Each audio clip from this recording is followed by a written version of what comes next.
Great.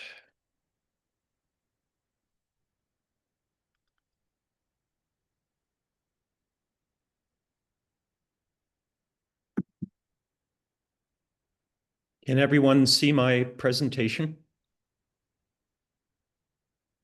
Yes.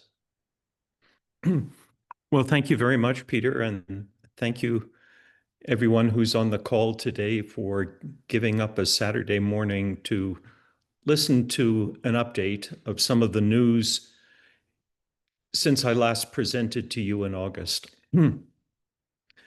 Unfortunately, that last presentation wasn't recorded, so Peter wanted me to go over a little bit of the ground that I covered back in August, but most of the information I'm going to show you today is going to be new. So just a brief update. I've been involved with the Intergovernmental Panel for Climate Change, the IPCC, for over 35 years now, since the first report back in 1990. As I mentioned last time in August, that first report essentially concluded that the jury was out, that it was too early to tell in 1990 whether there was or was not a human signal in the climate system. Fast forward 5 years to the second IPCC report in 1995, and a very different conclusion was reached. These infamous 12 words: the balance of evidence suggests a discernible human influence on global climate. It wasn't eureka, there's water in the bathtub, we understand everything. It was cautious, even wimpy. The balance of evidence suggests. Nevertheless, it was the first time that the international scientific community formally declared that they could identify a human-caused climate change signal. It had risen above the background noise of natural climate variability. And as I and others have recounted, a lot of powerful individuals, organizations, and even countries, think Saudi Arabia and Kuwait, didn't like that finding back in 1995. And I've spent the intervening 30 years since then defending that finding, explaining the process by which it had been reached, and also explaining the scientific underpinning. What was the nature of the evidence back then that allowed us to reach that finding? Subsequent IPCC reports in 2001, in 2007, 2013, upped the ante and came to much more definitive conclusions about the reality of human effects on climate. They introduced this so-called calibrated likelihood language and went from most of the warming observed over the last 50 years is due to us to very likely to extremely likely in 2013 to unequivocal in the most recent IPCC assessment in 2021. It's now unequivocal that there are human fingerprints all over the climate system, in the atmosphere, in the ocean, on the land surface, in literally dozens of different climate variables. So this is the arc of history over the last 35 years, the arc of scientific understanding. And I would argue that one of the drivers of this trajectory has been fingerprinting, the use of pattern recognition methods to disentangle human and natural effects on global climate. And for me, this fingerprinting, journey in fingerprinting started with a paper that was published in 1967 by this gentleman, Suki Manabe, and his colleague, Richard Weatherald. Then Suki and Dick were both at the Geophysical Fluid Dynamics Lab in Princeton, one of the premier institutions in the world for computer modeling of the climate system, an institution that is now imperiled. Manabe and Weatherald, in this paper in 1967, used a very simple climate model. a so-called radiative convective model that just looked at global mean temperature from the surface right up to the stratosphere, over 45 kilometers above the Earth's surface. And this simple model had a lot of basic physics in it. It represented convection. It represented how greenhouse gases like carbon dioxide, methane, nitrous oxide interact with incoming solar radiation and with outgoing heat from the Earth's surface. And in this simple model, Manabe and Weatherald increased CO2 in the atmosphere of the model from 150 to 300 to 600 parts per million. And when they did that, they observed this curious phenomenon that the lower atmosphere, the troposphere, warmed. It more effectively trapped heat with more CO2 in the atmosphere. And over 75% of the mass of the atmosphere is in the troposphere. And the upper atmosphere cooled the stratosphere. And that cooling signal, as you can see here, was predicted to become larger the higher up you got above the Earth's surface. This was my starting point. I wanted to look for this predicted fingerprint in observations of climate change. First, in weather balloon measurements of atmospheric temperature change, and later in these beautiful satellite measurements of atmospheric temperature change. These measurements are now also imperiled, just like the geophysical fluid dynamics lab. There are powerful individuals who seek to turn off satellites and prevent us from gaining this kind of understanding that you see here. So what do you see here? These are measurements of the microwave emissions from oxygen molecules. And those microwave emissions depend on the temperature of different broad layers of the atmosphere. Satellites that carry so-called microwave sounding units measure these microwave emissions at different frequencies and provide us with this kind of information. This shows you temperature trends in a slice through the Earth's atmosphere from 1986, the beginning of continuous measurements, through to near present, the end of 2024. And what you see is exactly what Manabe and Weatherald predicted over 55 years ago. Cooling of the stratosphere, with cooling getting larger the higher up you go above the Earth's surface. Warming of the troposphere. The largest warming is over the Arctic, where we've seen a roughly 50% decrease in the extent of Arctic sea ice in response to warming. And that decrease in bright reflective sea ice amplifies warming. It's a so-called feedback effect that acts to enhance the warming caused by CO2. That's why you see this hot spot here over the Arctic. So to first order, this observational evidence of warming low down and cooling up high is consistent with what Manabe and Weatherald predicted. Again, Manabe and Weatherald used a very simple climate model back in 1967. What do state-of-the-art models tell us today about the response of the temperature structure of Earth's atmosphere to increases in CO2? These are results from 9 different state-of-the-art climate models, and they show, again, what Manabe and Weatherald predicted: warming of the lower atmosphere, cooling of the upper atmosphere, and here in this final panel are the satellite data, again, showing this distinctive pattern of warming low down, cooling up high. The important thing is that no natural processes can generate this. Let me repeat that. No natural processes, natural changes in the sun's energy output, natural changes in volcanic aerosols in the atmosphere, natural internal changes in the climate system associated with El Niños, La Niñas, and other purely intrinsic changes internal to the climate system. Nothing natural can do this.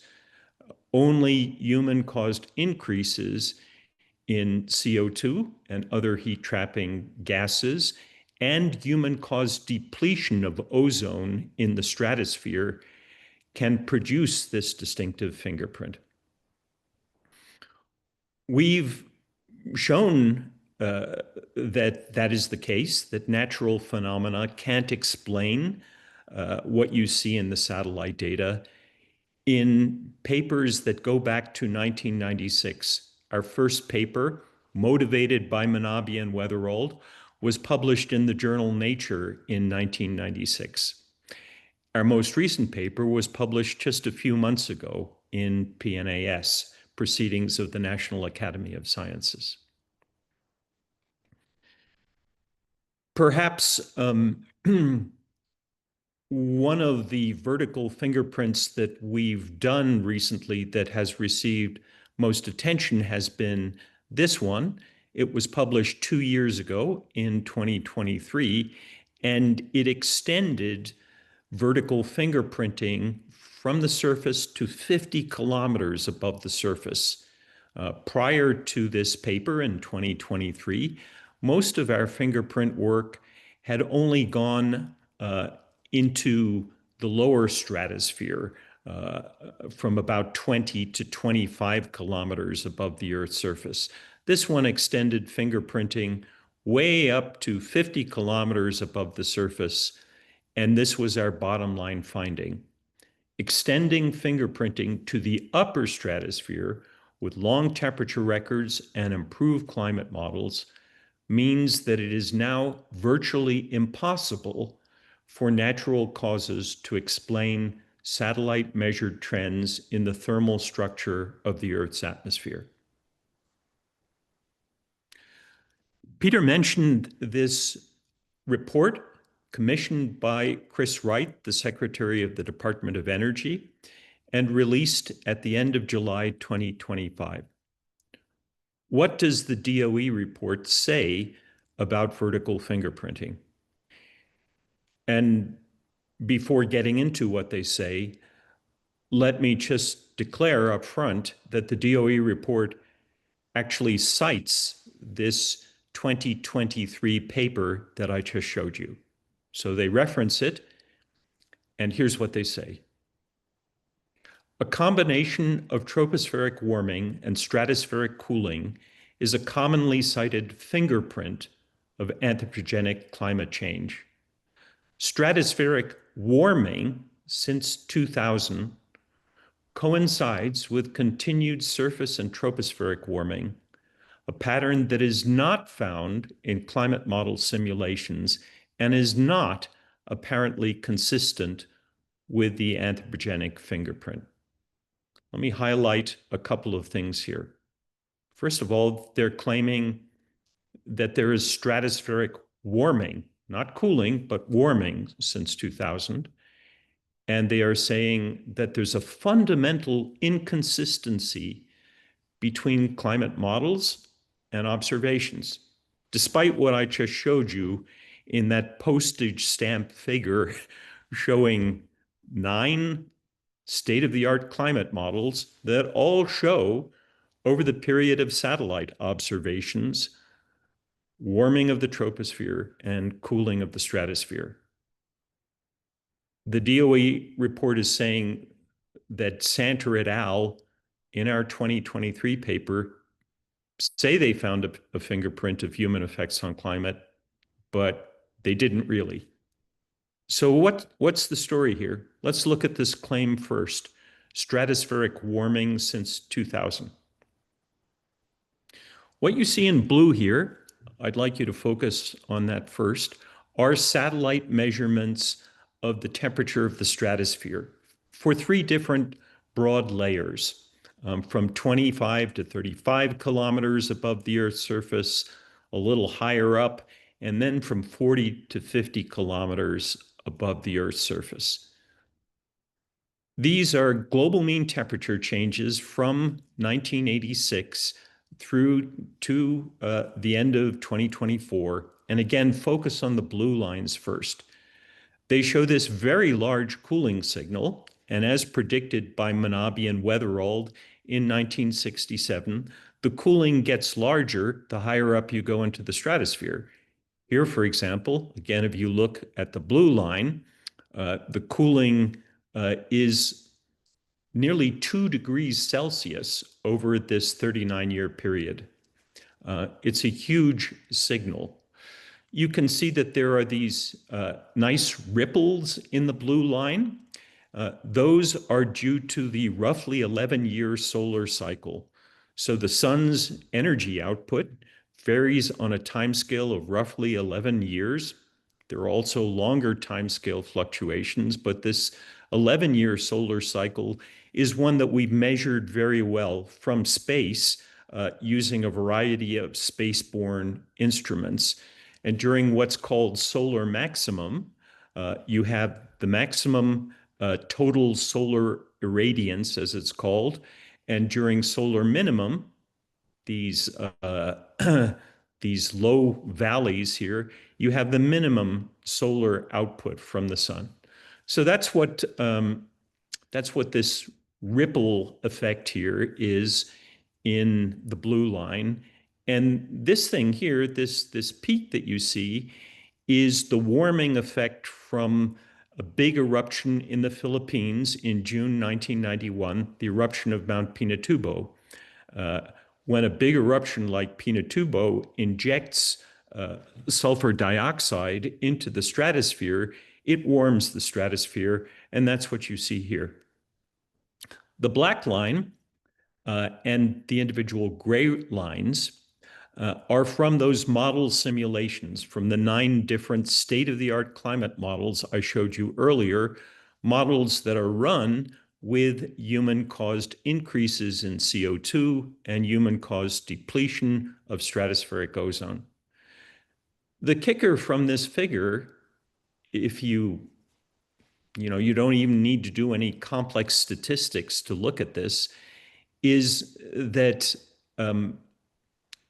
there is no stratospheric warming after 2000. The stratosphere continues to cool as predicted by Manabe and Weatherald, as shown in all the climate models. So how can the DOE report be claiming that the stratosphere is warming since 2000? How can they even be doing that? Well, let's look at that. They are ignoring the slide I just showed you. So they're ignoring the very large cooling of the mid to upper stratosphere from 25 to 50 kilometers above the surface.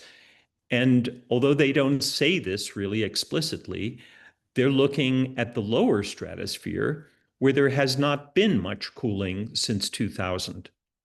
Again, you can see in blue the satellite measurements of stratospheric temperature change, and in black, the model simulations, which also do not show in the lower stratosphere much warming since 2000. Well, why is that? Why do both the satellite data and the models show very large warming of the middle to upper stratosphere from 25 to 50 kilometers, but very little temperature change after 2000 in the lowermost stratosphere? The answer is this. The answer is ozone.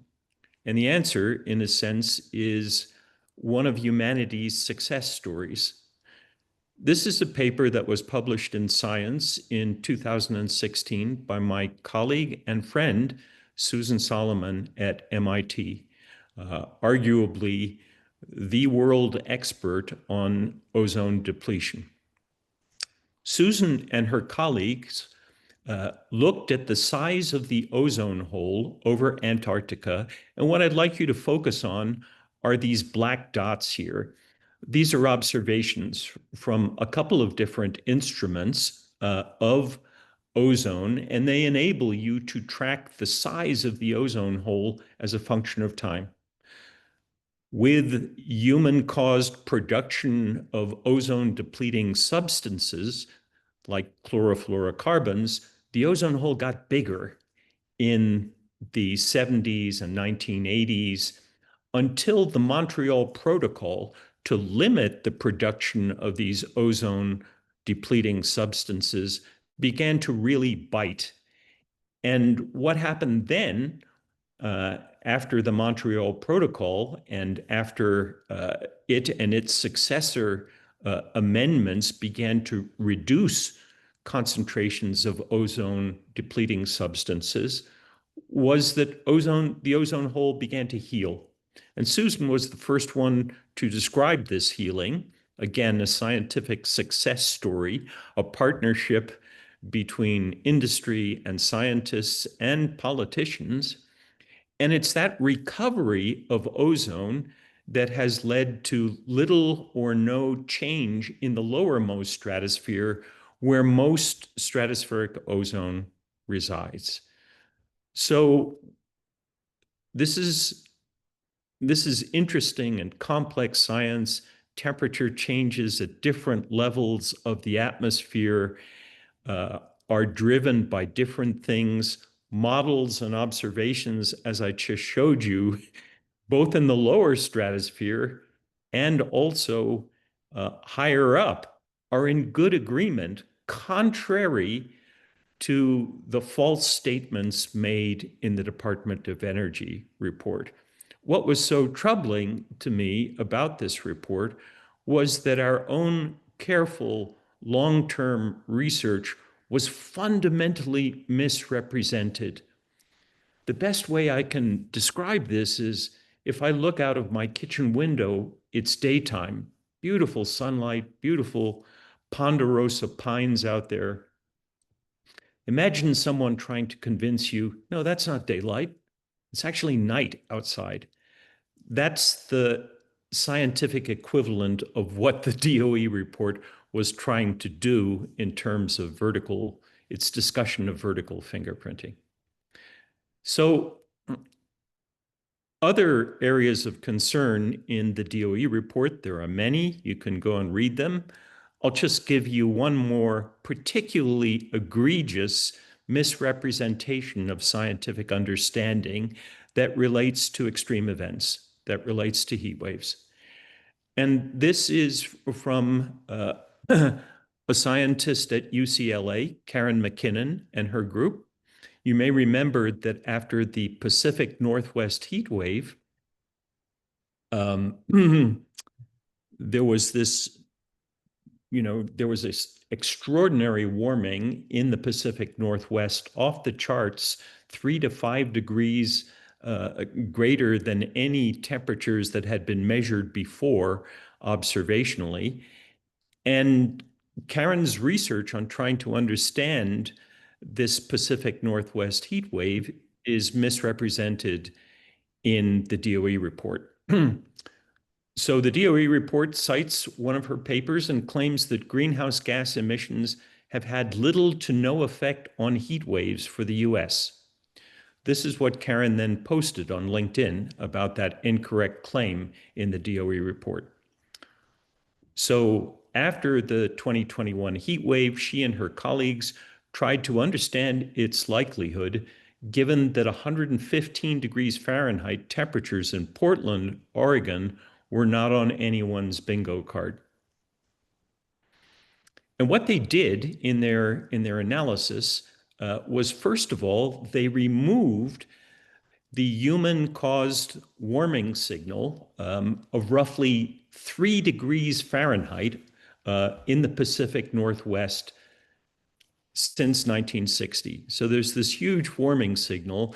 And in order to try and look at the question of whether atmospheric circulation changes alone, in the absence of this profound human-caused warming signal, could have generated the Pacific Northwest heat wave, they first subtracted 3 degrees warming since 1960.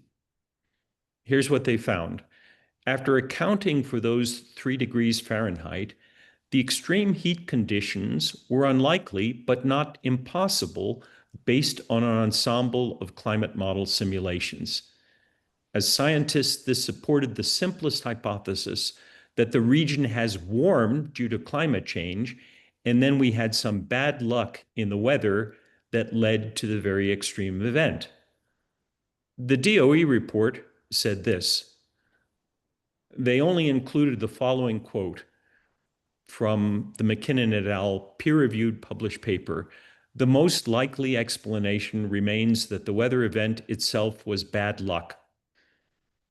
As Karen points out, when taken out of context, this quote fails to reflect the reality, which is that the weather event occurred against a warmer baseline, leading to a hotter and longer heat wave.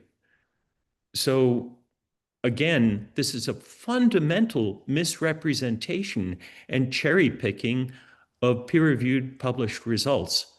How can something like this even happen?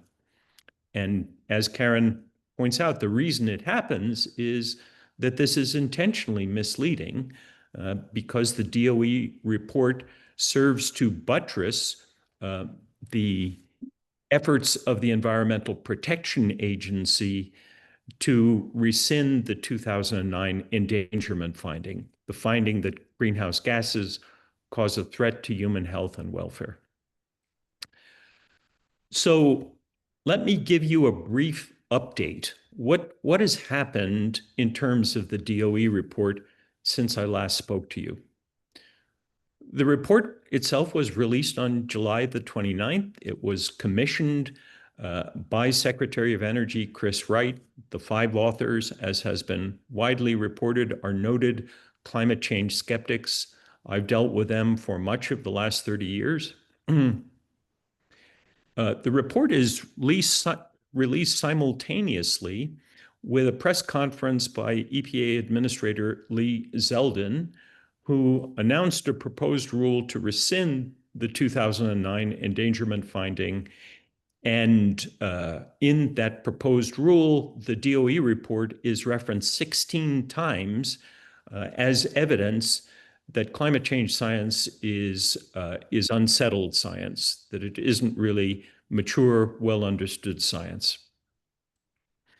The EPA proposed rule then on August the 1st was published in the Federal Register. The EPA solicited public comments. I believe that when the comment period ended on September the 22nd, over 500,000 comments had been received. On August the 7th, as Peter mentioned, the U.S. National Academies, not only of science, but also engineering and medicine, announced a fast-tracked review of, quote, the latest scientific evidence on whether greenhouse gas emissions are reasonably anticipated to endanger public health and welfare in the U.S. The review was led by Shirley Tillman, a past president of Princeton University. On August the 12th, the Environmental Defense Fund and the Union of Concerned Scientists sued the EPA, the Department of Energy, Chris Wright, Lee Zeldin, and the authors of the DOE report. They challenged the Trump administration's use of a secretively convened group of climate skeptics to prepare a now widely disparaged report in its attempt to undo the endangerment finding. And they sued on these grounds. They argued that the DOE had contravened Federal Advisory Committee rules by secretly putting together a group of people, these 5 noted skeptics, without going through formal advisory commission process. On September the 2nd, a group of 85 climate scientists led by Andy Dessler from Texas A&M University and Robert Kopp at Rutgers University submitted over 400 pages of technical comments on the DOE report. They went through every page and submitted comments pretty much on every page of the original 130-page DOE report. In the words of Dessler, the DOE report was a mockery of science. On September the 3rd, James Comer, the head of the very powerful House Oversight and Government Reform Committee, launched an investigation of the national academies and called the National Academy's fast-track review of climate science a blatant partisan act to undermine the Trump administration. It is not. It is a response of the national academies to the request by the Environmental Protection Agency for comment on the proposed rule to rescind the endangerment finding. The National Academy was well within its rights, and indeed, that's its purpose, to comment on important scientific matters. They provided input, and it seems like Mr. Comer's investigation will not go anywhere, but of course he can cause a lot of harm and trouble to the national academies. Also on September the 3rd, the Department of Energy's Climate Working Group was disbanded. In part, folks believe, in response to the lawsuit against the DOE EPA that is mentioned above.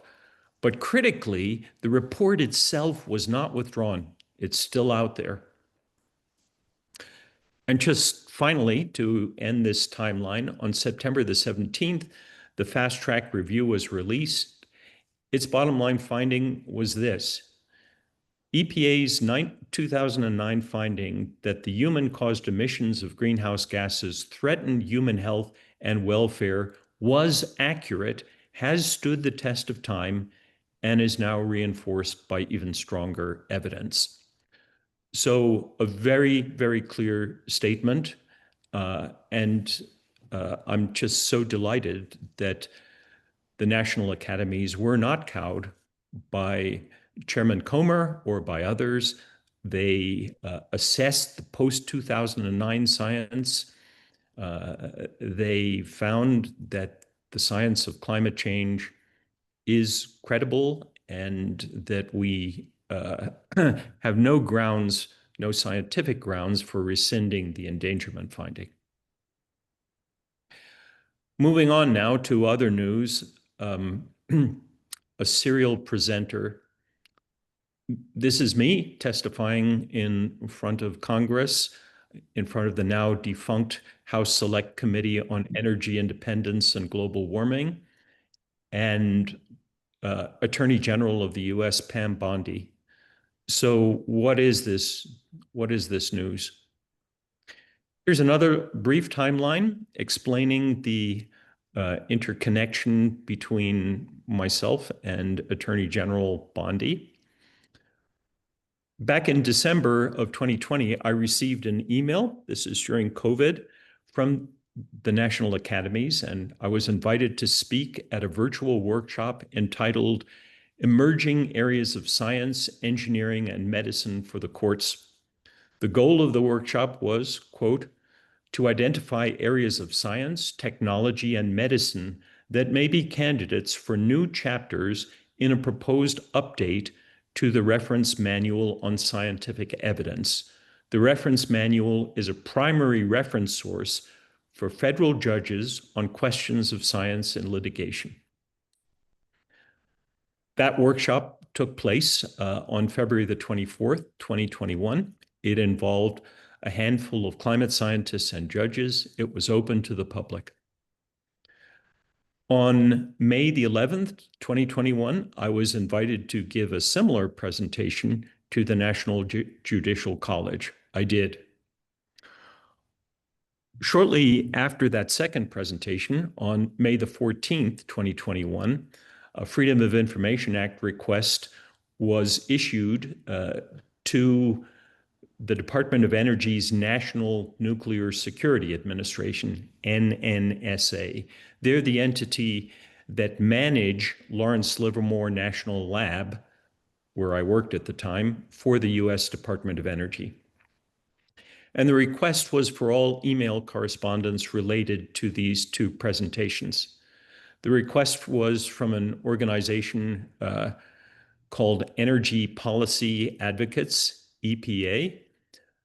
And before receiving any responsive information from these Freedom of Information Act requests, EPA on their public-facing website posted defamatory material about me, and this was under the following headline: EPA requests records showing how federal employees gave biased presentations on climate litigation to federal judges. I wasn't a Fed. I've never been a federal employee, so that's wrong. My presentation wasn't about climate litigation. It was about climate fingerprinting. It was about exactly the same evidence that I presented to you today. On September the 30th, 2021, I retired from Lawrence Livermore National Lab. The Freedom of Information requests to the lab continued related to these two presentations. Recently, after I spoke to you 3 months ago, a letter from Power the Future was sent to Attorney General Pam Bondi. Power the Future is an organization that self-describes as a nonprofit dedicated to ensuring robust public understanding about U.S. energy policy and security. The letter refers to me by name multiple times as a serial presenter, not a serial rapist, not a serial criminal, but a serial presenter on climate science to U.S. judges, and asks Attorney General Bondi to investigate. On August the 18th, 2025, I was contacted by Fox News. They had reported on the letter to Attorney General Bondi. They had actually reported multiple times on this issue of people like me speaking to judges. And Fox News requested my reaction. Here's what I provided to them. As of today, US climate scientists still have the freedom to educate US citizens on the reality and seriousness of climate change. I cherish that freedom. While it still exists, I intend to continue serving as a serial presenter on climate science. To their credit, Fox News published that response in full, which was a bit surprising to me. In other news, Kyoto. So Peter and Marcy, his wife Marcy, and I recently saw a performance of the play Kyoto at the Lincoln Center in New York. Kyoto is a play about international negotiations to limit emissions of greenhouse gases. And it partly covers what I described to you at the beginning of today's presentation, what happened in Madrid in November 1995 in these discussions between climate scientists and government representatives about this infamous balance of evidence finding. I'm going to play for you, if this works, a very brief clip. This is roughly a minute and a half long from the Lincoln Center performance of Kyoto. I would encourage you to watch it if you can. Here's the brief clip, which is particularly poignant, I would say, given that COP30 in Brazil is now happening without any US involvement or federal involvement. Here's the brief clip. Permit me to say the unsayable, Mr. Chairman. There is one country among us with less than 5% of the world's population responsible for over a third of its greenhouse gas emissions. It prides itself on world leadership, but has shown none at these talks. I am only sorry its distinguished delegate does not consider our survival a matter of substance. Can it begin? On second thoughts, Mr. Chairman, the conditional tense is no longer sufficient for us.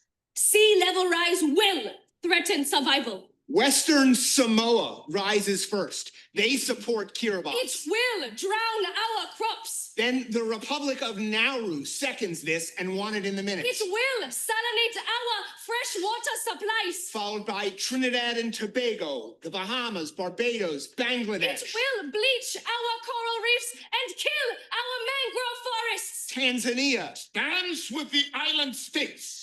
The developing world will no longer be brushed aside. It will erode our coastlines. It will destroy our homes. Mauritius, St. Lucia. It will displace us from our land. The Cook Islands, the It Maldives. is displacing The us. Federated States of Micronesia.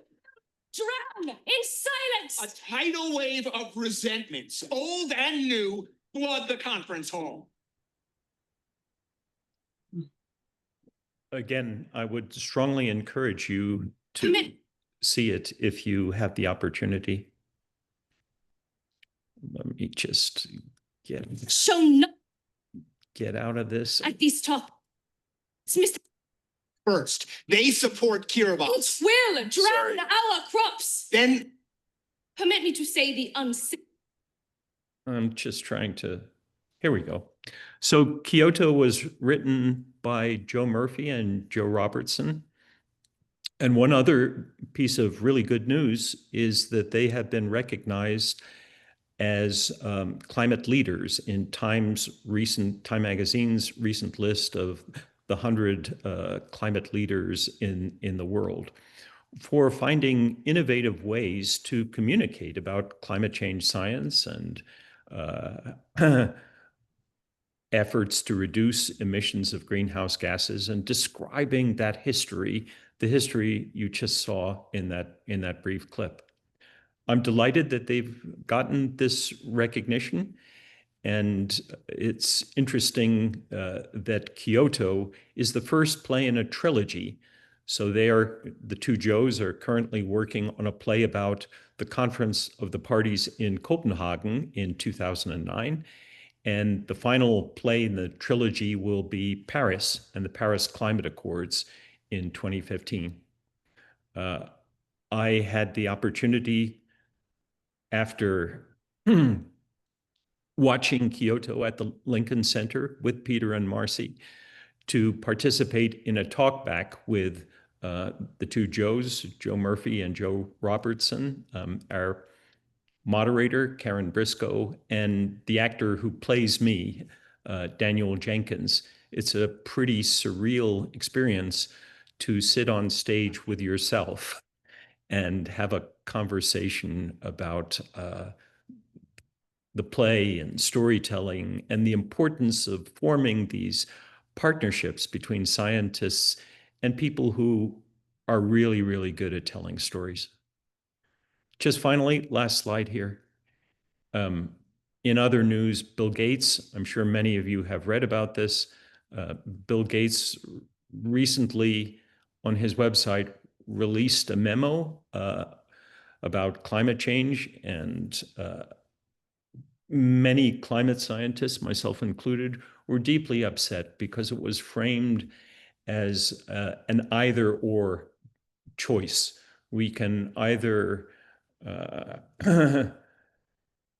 lift people out of hunger and poverty and spend money on aiding the poor, or we can spend money on reducing emissions of greenhouse gases. That was sort of the frame that Mr. Gates set up, and that's an incorrect frame. Unfortunately, that frame that we really need to do a strategic pivot away from efforts to reduce emissions of greenhouse gases was picked up by others, predictably, like the president and many folks who don't want us to do anything about climate change. In my opinion, Mr. Gates has a special responsibility to carefully weigh everything he says before he goes public. He failed. He did not do that in this case, and setting up this straw man, we can either deal with climate change or hunger and poverty, we can't do both, is inherently wrong and flawed. The reality is that human-caused climate change is already and has already affected the poorest and most vulnerable all over the world and will continue to do so. The notion that these are two separate baskets or buckets that we need to deal with is false. So thanks very much for listening to me today. I'm sorry I went a little over, but I'm happy to answer any questions you might have.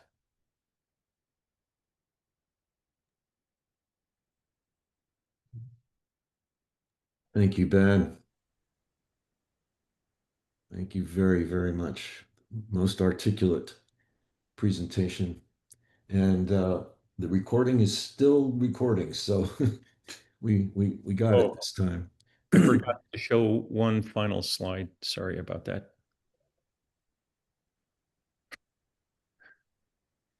It's this one. I took this on a street in Aspen, and it sort of nicely summarizes where we are at the federal level in responding to climate change. Let's turn off measurements. Let's fire people. Let's shut down modeling capabilities. Let's not talk about it. Let's not use the words. Let's not listen to others. This is where we are at the federal level. Sad but true. Can we Okay. use that? Can we use that picture in other settings? Of course. Thank Again, you, Dr. Santer. I took it on a street in Aspen, so I'm sure it's still there. Okay. Those who need to leave, feel free. Excuse me. But those who want to stay, Ben is here. And let's see. Ray Welch has his hand up. Go for it, Ray. I think I'm jumping in front of Bob here, but I have a very quick question for Ben. Ben, have you ever been on Joe Rogan? No, I have not. You might take a look at Dana Nucitelli's posting today or yesterday regarding some disinformation that was coming out of there a few days ago from a couple of what he describes as octogenarian climate deniers. It was Lindsay. And Joe Rogan, as you might know, has like 100 million followers, or maybe even more. He's widely regarded as the most influential podcaster in the United States. And he likes controversy, and he's kind of a libertarian flamethrower in some respects, but in other respects, he will countenance pushback just for the sake of controversy, because that's what he's in the business of selling. And so I think if you were to present some of this information, which is very clear on his podcast, he would have to listen to it. I think it might be a very powerful thing. So I would recommend looking at Dana's piece, and I can post that here in the chat for you. It's in the Yale 360. Yes, it's the Yale 360 thing. That's right. Okay, Robert, then Stuart. Thank you, Ray. Could I just respond briefly to that? Joe Rogan has provided a platform for a number of deniers over the years. One of them is Steve Koonin, who is one of the 5 authors of the DOE report. So back in 2021, Steve Koonin released a book entitled Unsettled, where Koonin's thesis was that the science of climate change is unsettled. And Koonin essentially launched his book tour on Joe Rogan. I'm not surprised that Joe Rogan has now given people like Dick Lindzen a platform. It's distressing that someone who has this kind of huge megaphone is allowing that megaphone to be handed over to people who have been shown to be wrong for decades. That's the concern here. And I don't know how to deal with it. I don't know how effective it is for someone like me to try to get onto a podcast like Joe Rogan, because it keeps the controversy going. Then that wouldn't be the end of it. Then there would be some rebuttal to Santer from some other set of skeptics. I don't know how to effectively deal with this asymmetry in the size of megaphones. I wish I did. I wish I had a good way of dealing with that. Hi, Ben. First, a comment and a question. Thank you for concisely summarizing the Bill Gates piece. I have a sheet of paper on my wall with the definitions for straw man, red herring, false equivalence, conflation, cherry picking, error of omission, and post hoc fallacy, which is we see much too often. The question, that's a remarkable submission to DOE that you all did in that time frame. And I scanned it, which is all I'm capable of doing. Is there any way that or someone can extract really concise social media type points like you presented in this that can be used in letters to the editor, in social media, etc., out of that 400 pages? That can reach the lay person. Thanks, Bob. That's a great question. I would assume that Andy Dessler, one of the two leaders of that response to the DOE, has put together something like that. I can take a look around and see whether Andy has something available.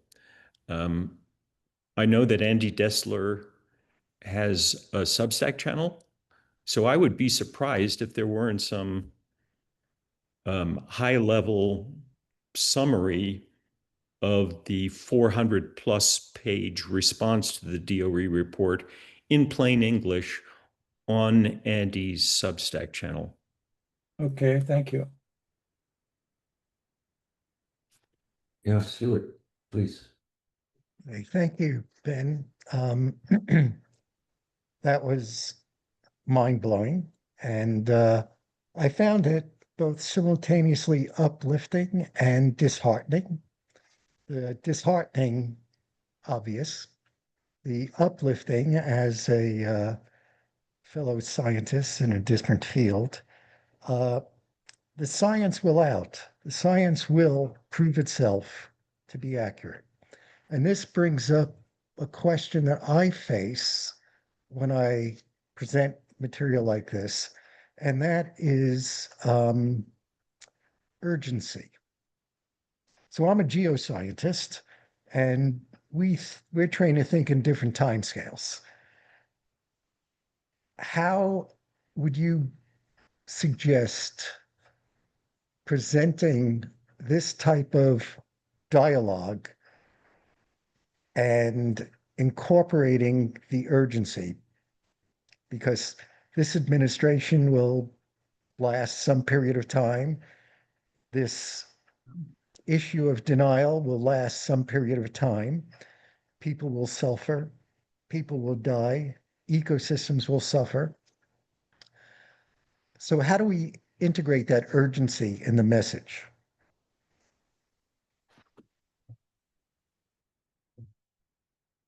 Yeah, I wish I had a good answer for you, Stuart. It's very frustrating as a scientist to have spent 30 years since the discernible human influence finding doing the science necessary to address these zombie arguments. Climate change is all natural, it's all the sun, it's all intrinsic variability, it's all volcanoes or some combination of the sun, volcanoes, and internal variability. We've looked at those hypotheses, they don't fit the bill. They don't describe what Manabe and Weatherall predicted back in 1967. We've kicked the tires. We've looked at uncertainties in models and satellite data, in weather balloon temperature data, you name it. We've done it as a community.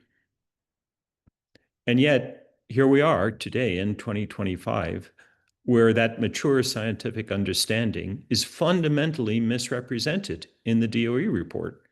And again, it's so egregiously bad and wrong and embarrassing, which is what I don't understand. If you have any pretense that you're a scientist, how can you cherry pick and misrepresent? How can you say that's not day outside your window, that's night? How can you do that? And yet that's what's being done.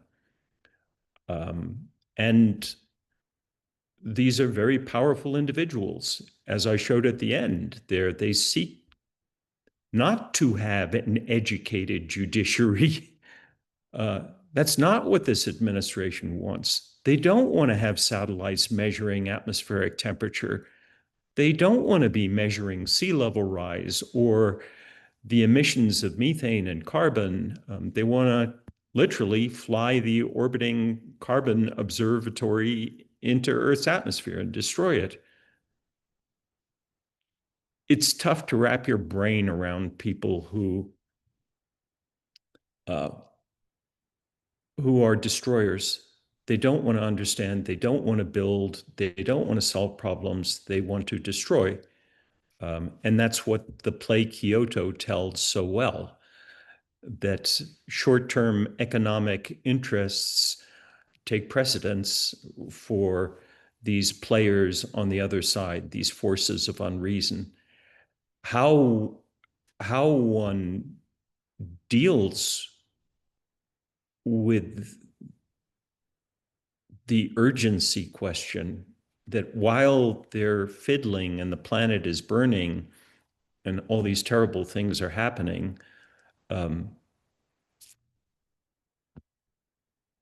the US is not at COP30. The US is not part of a community of nations working on solutions. There's so much that is bad and concerning politically. All I can do as an individual is to keep on talking about science and evidence and facts and the importance of making decisions on the basis of the best available scientific information. And I will do that in front of any audience, anywhere, anytime. Have laptop, will travel. But I don't know how we deal with, the fact that these forces of unreason now have some of the biggest megaphones in the world.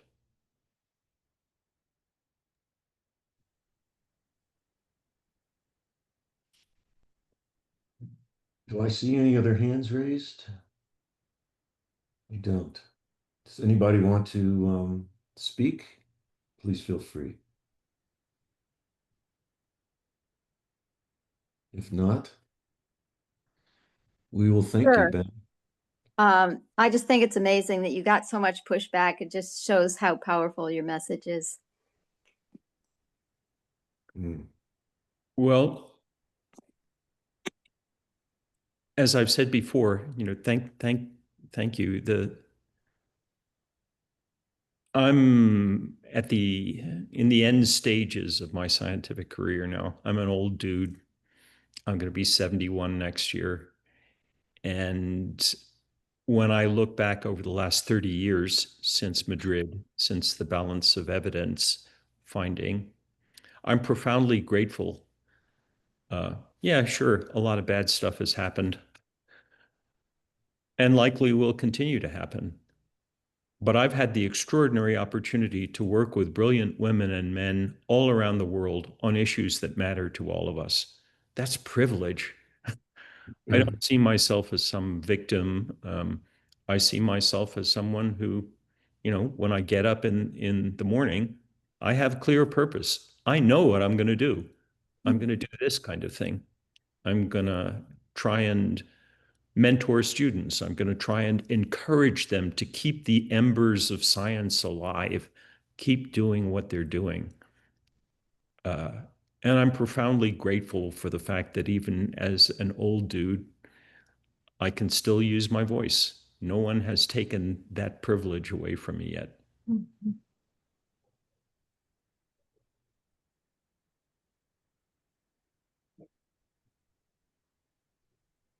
And we are privileged to be able to hear you, Ben. Thank you very much. Alan Edmondson has his hand raised. Please, Alan, and then Deirdre. Yeah, I see there's some questions in the chat, which I thought were good. Deidre's, I guess, is waiting to ask yours, so I won't get to that. But questions about who the people are besides our president who are attempting to take down the satellites or stop them from recording. Do you know, is that known who those are?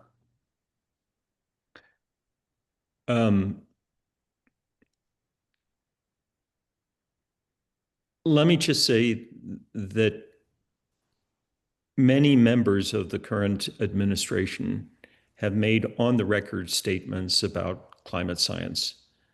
Pete Hegseth, Secretary of War, climate science is quote unquote crap. Lee Zeldin, EPA administrator, announced his intention to drive a dagger through the heart of climate change religion. So for Mr. Zeldin, climate change is a religion. It's not facts. It's not science. The President of the United States, not far from the Lincoln Center, where Kyoto was playing, in his speech to the UN General Assembly very recently, referred to climate change as a, quote, con job, greatest hoax perpetrated on humanity. The administration is full of individuals who have fallen in line with President Trump's incorrect and ignorant views on the reality and seriousness of climate change. That's where we are. And unfortunately, the scientific enterprise in the US, particularly in the area of climate science, is being and will continue to be dismantled. NASA is facing serious cuts. Thousands of employees have been fired. Information has been removed from public-facing websites. Satellites are being turned off now. As I mentioned, in some cases, it's even being contemplated to not just turn off the satellites, but physically destroy them, fly them into the atmosphere. These things are insane. They make no sense whatsoever. Yeah, you're right, Ray. It's the high-tech equivalent of book burning. It's just like that final slide. We don't want to know. We don't want to see. We don't want to hear. We don't want to talk about stuff that is inconvenient. And evidence of human fingerprints on climate is inconvenient. Howard Lutnick, Secretary of Commerce in the Trump administration, cut the funding for the Geophysical Fluid Dynamics Lab in Princeton University. Why? Mr. Lutnick's raison d'etre for doing that was that climate modelers are scaring America's youth. So that's where we are. There are folks who are doing, and I use this word advisedly, incalculable harm to our collective futures, to US standing in the world, to US science and technology, and they're doing it now. It's really important for everyone, in whatever way we can, to use our voices and speak out about the value of this information. What do we lose if I can't show you the kind of pictures I showed you today? What do we lose if we break the evidentiary chain and you can't see the warming of the troposphere and the cooling of the stratosphere, and you don't have the modeling capability to understand the climatic shape of things to come. What do we lose if we just embrace willful ignorance with open arms? That's what I want to talk about.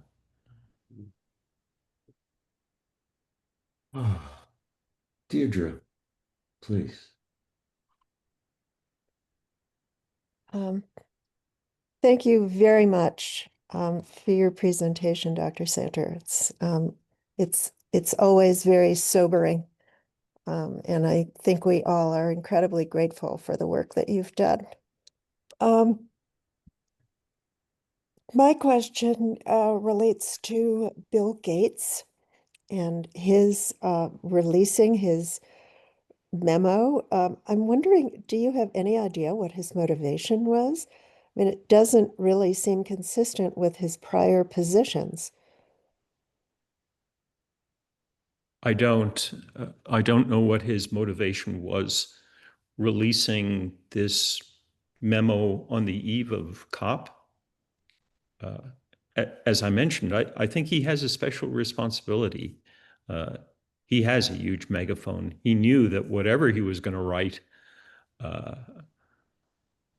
millions of people around the world were going to read it.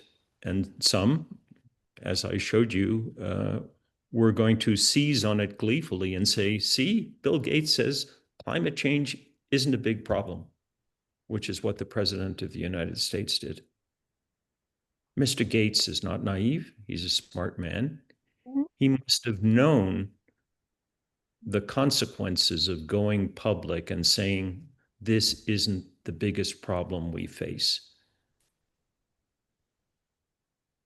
I've spent my scientific career studying interaction terms, the impacts of climate change, not only on our physical climate system, but also on people and on ecosystems. There are decades of research that look at those interaction terms, the impacts of climate change on agriculture, on energy resources, on human health. They're real, they're serious, which is why we had an endangerment finding from the EPA in 2009. Mr. Gates is setting this up as, we have one bucket of money and let's spend it on the most important stuff, which is lifting people out of poverty and improving health outcomes for them. But the notion that that is completely separate from climate change is false. It always was false. And Mr. Gates should know that. Climate change is the backdrop, the stage against which all other important geopolitical events of the 21st century are going to take place. Saying that this doesn't really matter, or we should do a strategic pivot away from efforts to reduce greenhouse gases, makes no sense to me whatsoever. And it's deeply worrying that Mr. Gates and other technological optimists believe that if the problem really is dire, we can engineer our way out of it. And he and others will be there willing to inject sulfate aerosols into the stratosphere to form synthetic volcanoes and cool the earth down. Elon Musk has recently gone on the record saying that, hey, my satellites, we can use them to reflect some portion of incoming sunlight. All of this makes me feel really uneasy. These are people, I think, who seek some sort of financial advantage from the problem. Selling satellites, being involved in geoengineering. Our energy should be focused on the difficult problem of reducing emissions of greenhouse gases if we really want to protect people and their lives and their health. Well, welcome to Citizens Climate Lobby. That's exactly what we're trying to do. Ben, there's another question from Ron Riley, who is sitting on the edge of Mount Kilauea. What's it doing there, Ron? Yeah, I just want to say, Dr. Santer, that was an amazing presentation, as was your August one. Living not that far from Mauna Loa and the Mauna Loa Observatory, I just wanted to say that it's so sad that people that we know right now are on furlough because of the shutdown, but they're also losing their funding because of the one big beautiful bill. And hopefully there's some way to get funding, maybe to get another site, because currently the 11,000-foot site is evidently federal land as designated back, I think, in 1950s to Dr. Keeling and his group. So maybe there's hope that we can continue the data that the Keeling curve is so internationally famous for. So just a comment, and thank you so much for all that you're doing. Thank you for your kind words, Ron. And the notion that the Keeling curve, which has been called the most famous curve in geophysics, would go away, that we would stop measurements of atmospheric trace constituents at Mauna Loa, is insane. This is such a precious resource. We need to keep the evidentiary chain alive, to keep measuring, monitoring, understanding how and why our world is changing. We don't want to be on that bench, like this, and this. But that's what this administration seeks to do, and we have to call them out. Sadly, one of the consequences of this high-tech book burning, as I think it was Ray called it, is that other more enlightened countries are seriously considering now what their move is on the chessboard. They understand that the US is pulling back from investments in measuring and monitoring global climate. And if they want to keep the evidentiary chain alive, they will have to step up to the plate. They will have to up the ante in their remote sensing efforts. And that's happening. Those discussions are happening. China, Australia, the European Space Agency, sort of akin to what's happened in the defense arena with NATO. As the US has retreated, others are recognizing that it's their time to lead. Maybe that's a good thing, but if you're a US citizen, it's profoundly sad to see us take the baton of leadership and hand it off. We don't want to lead anymore. You lead. That's not the America that I grew up in. Mm-hmm. It's not the America that your father landed on Normandy beaches to defend either. No, it's not. Craig Preston, welcome.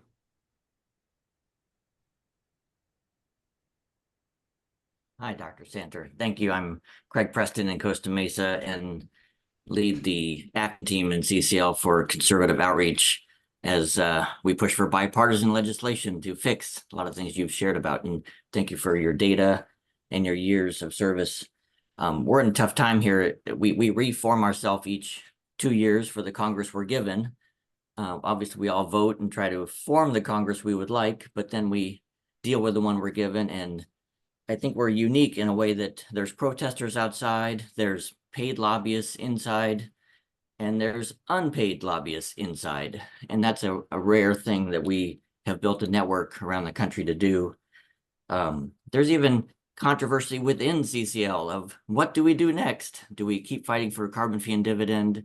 Do we keep greasing the slide to build this bipartisan legislation bill by bill? We've gotten about 9 bills passed, but obviously we need much more. Next Saturday will be a display, as Peter mentioned, of our next thoughts on where we go, permitting reform and Fix Our Forest Act and things like that. Dr. Hansen, I've been following lately, and he used to end his presentation saying, what you can do is join CCL. He doesn't do that anymore because he's doggedly dedicated to carbon fee and dividend, and we've shifted to kind of grease the slide on smaller bills, hoping to get back to carbon pricing. But I know you're a scientist. Sometimes I ask scientists these questions and they say, that's your job to go build political will. You guys do the science. But would love your insight on that of, would you encourage people to join CCL, or would you encourage them to do CF&D? Would you encourage them to grease the slide for smaller bills? In some ways, I feel like we're on the Titanic and the boat is sinking. So there's times when do we just load the lifeboats?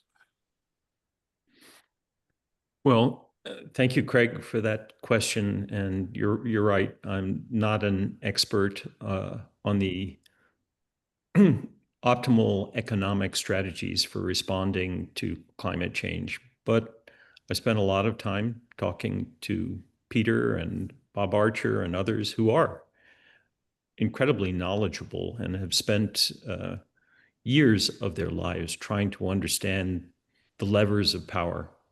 How can we most effectively deal with the problem of human-caused climate change? And this gets back to that earlier question about urgency. It is urgent. In my lifetime, we've identified a human-caused climate change signal that's emerged from the background noise of natural climate variability. Last year was the largest increase in atmospheric CO2 that we've monitored, 3.5 parts per million. The signal is only going to ratchet up. It's going to affect every aspect of our lives. It's going to affect sea level. It's going to affect intense rainfall. It's going to affect the properties of heat waves, intensity, frequency, duration. It's going to affect hurricanes, everything. We don't have the luxury of time for the small bills that you referred to. I think what's necessary now is to convince people in any way we can that this is your future, this is your kids' future, this is whether they're going to live on a healthy planet or not. And everything we can do now to reduce emissions of greenhouse gases, every mechanism we can set in motion, that's what we need to be doing. The strategic pivot away from Bill Gates is insane. We don't have the luxury of being able to do that strategic pivot. People are already dying. More people will die. Look at the speech in Kyoto from the woman from Kiribati. Their lives are already being profoundly affected by what we've done. So it's not the time for small measures. And Peter and Bob Archer and others have convinced me that the most effective levers of power are carbon fee and dividend. And we need to use those levers of power. And we need to figure out ways of convincing folks on the other side that we don't have the luxury of being able to continue business as usual emissions. And hey, if things get really bad, then we'll turn to Elon Musk and Bill Gates and engineer our way out of all of this stuff. No, the idea that we can somehow magically counteract the climate harms we're already causing by geoengineering, I fundamentally disagree with that.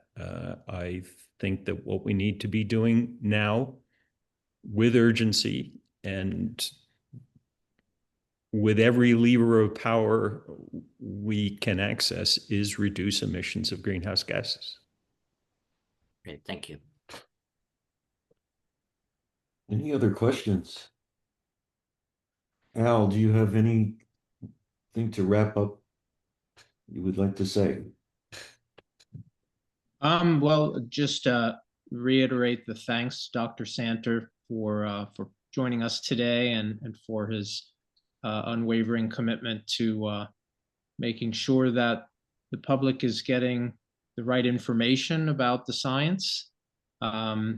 Takes a lot of courage to continue to wage that battle in the current environment, and so we're all very appreciative of those efforts. So thank you for joining us.